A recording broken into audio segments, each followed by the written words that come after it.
Hi, my name is Jamie Thome, and I'm really excited to bring this tin can paper making tutorial straight to you. It's such a fantastic and lovely way to make circle paper at home with just regular materials. I'm really happy that you're joining us for these open house tutorials, and I can't wait to get started.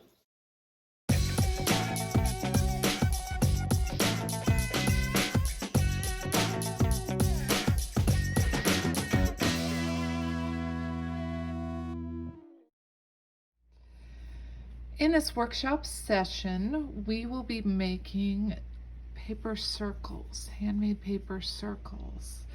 You can use these things for lots of different things. You can paint them, draw on them, hang them around your tree outside as gifts to people as they do their pandemic walks.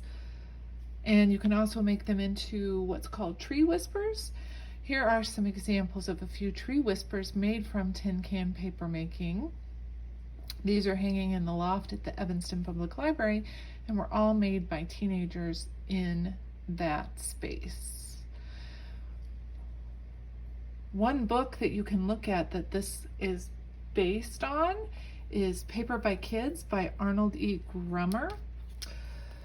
It's a really great reference for looking at different ways to make paper, and it kind of walks you through this process and also walks you through the next process of making a mold and decal and making handmade paper from that. So this is a really good reference book.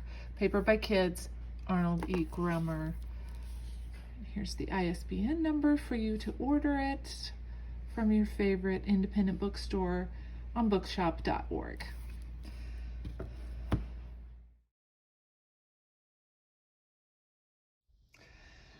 Okay, so let's get started making our tin can paper circles.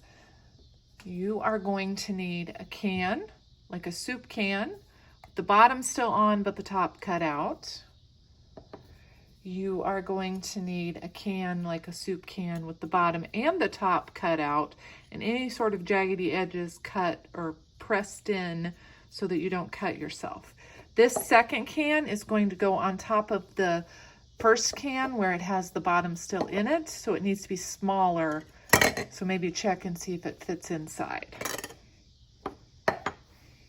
You will need a screen that can be in the middle of these two cans to sort of hold your paper. So this is just a little flexible window screen cut off of an old window.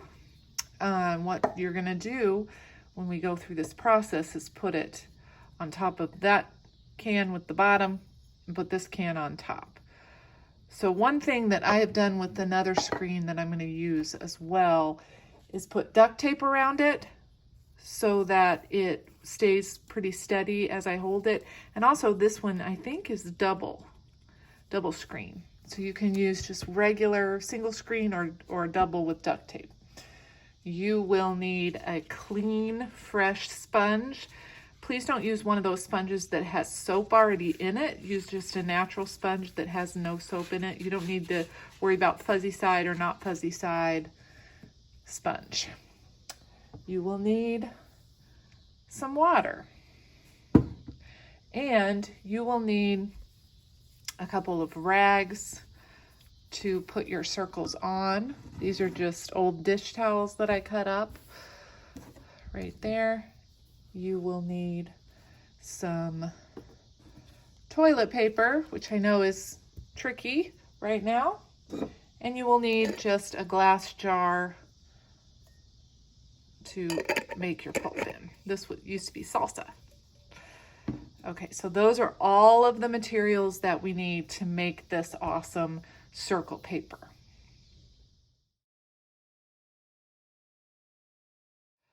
Okay, so we're gonna get started to do this. Let me organize my area here.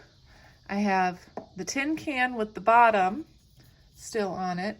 I have my screen with the duct tape around it. I'm going to use that because I really like how sturdy that is. And then I have my circle can that has both sides cut out of it. My toilet paper, let's just set this right there. I have my rag ready to go, my sponge ready to go, my water ready to go. So my toilet paper, I'm just gonna take maybe like 3 or 4 squares of toilet paper from that. I'm gonna take them apart and put them into my salsa jar. I'm gonna add some water into this jar until I cover that toilet paper and it looks like a little cloud in there. Put the lid on very securely and take a look at how it looks in there. It still looks like toilet paper. So I'm gonna shake it up and create it into pulp. So I'm gonna shake, shake, shake, shake, shake, shake, shake, shake, shake.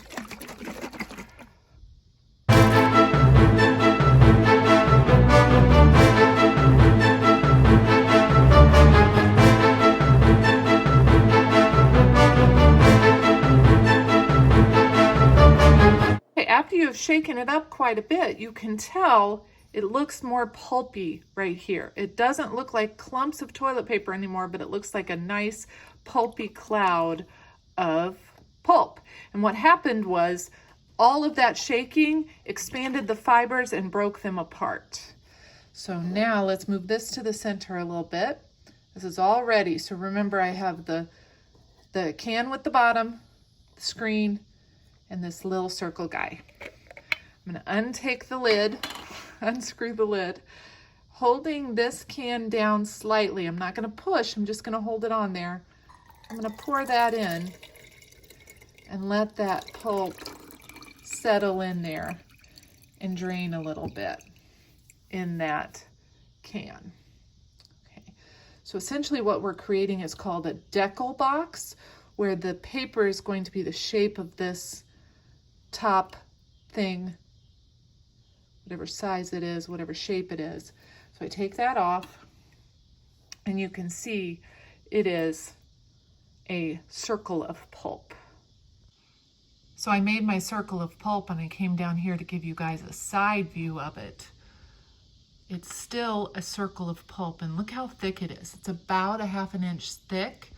When I move it over to this, when I do what's called couching, laying it down onto my rag over here, and I smush it down, press it, hydrogen bonding is going to happen between the fibers, which means that they're going to hold on to one another.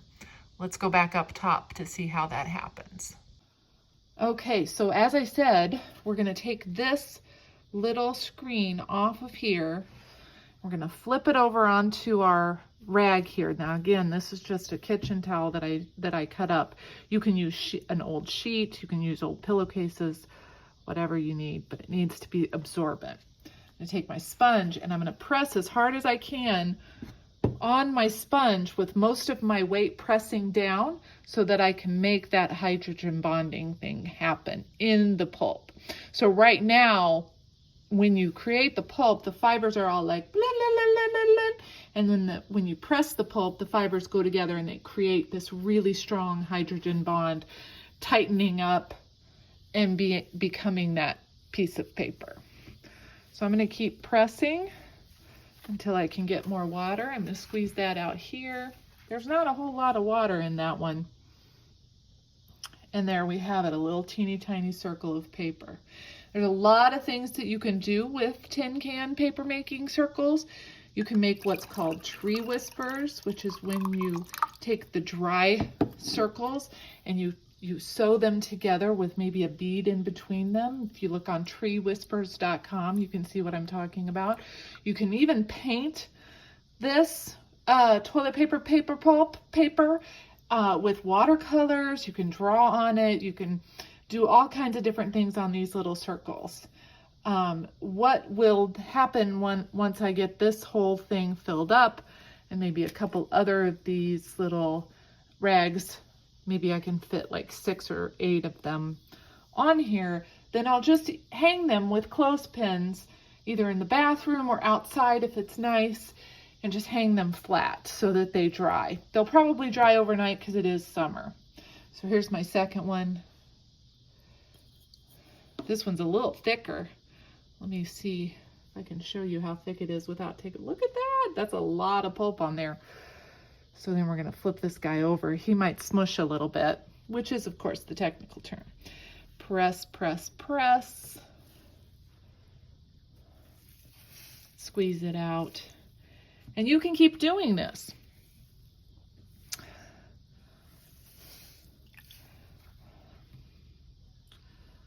All right, see, look at that. That guy smushed out a little bit more because he was taller. He had a lot more pulp in that last pour than the first one.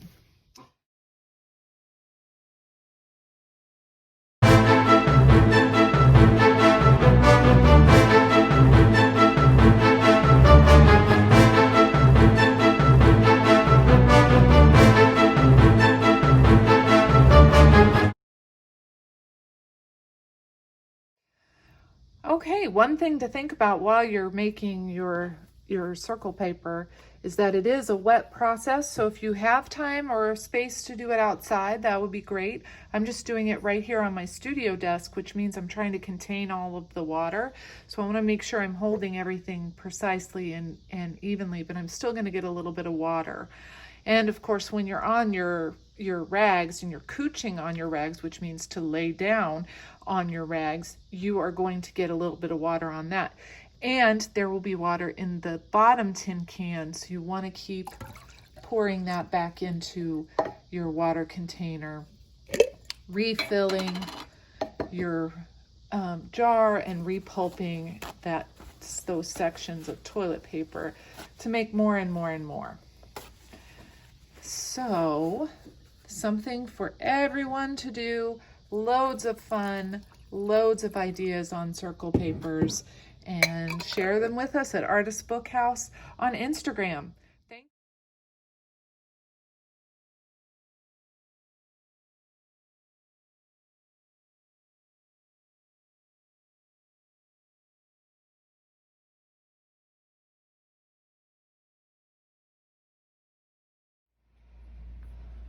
So now that you know how to make your tin can paper making circles, and it's been a couple of days since you made them, so they dried, I'm going to show you some watercolor bits on how to just paint them. We're going to paint solid, and I'm going to speed it up.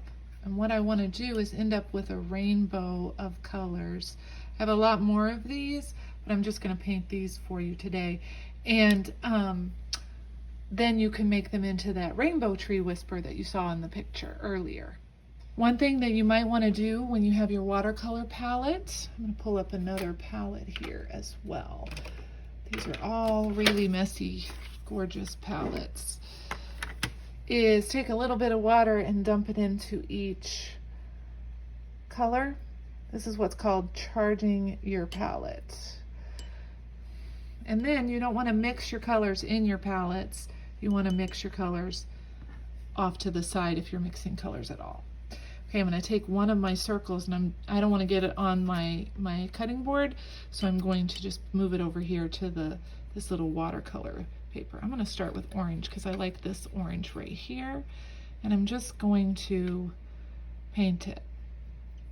Because we use toilet paper, it's really absorbent, so it will soak up your water really well. And this is not a good paper for drawing details, which is what makes it really gorgeous when we put it into those Treewhisper sewing pieces. Add this other orange here to blend it in, and I'll just keep going on a speedy one.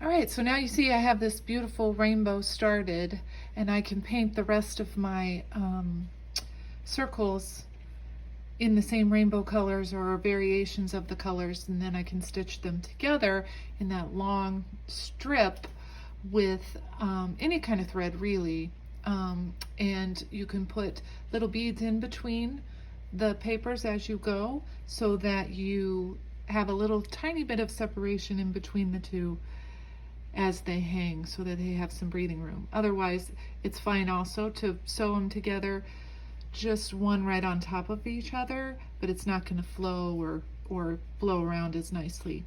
And you'll also notice that I painted both sides of the paper so that if you're looking at the Tree Whisper from above, it's painted. If you're looking at it from below, it's painted. It's a really cool thing. Enjoy! Thank you so much for joining us to make circle paper out of tin cans, toilet paper, a sponge, and a screen. We're so excited to present these open house book arts tutorials to you for free. And if you would like to support more programming like this, please visit our website at artistbookhouse.org and send a donation our way. Thank you so much.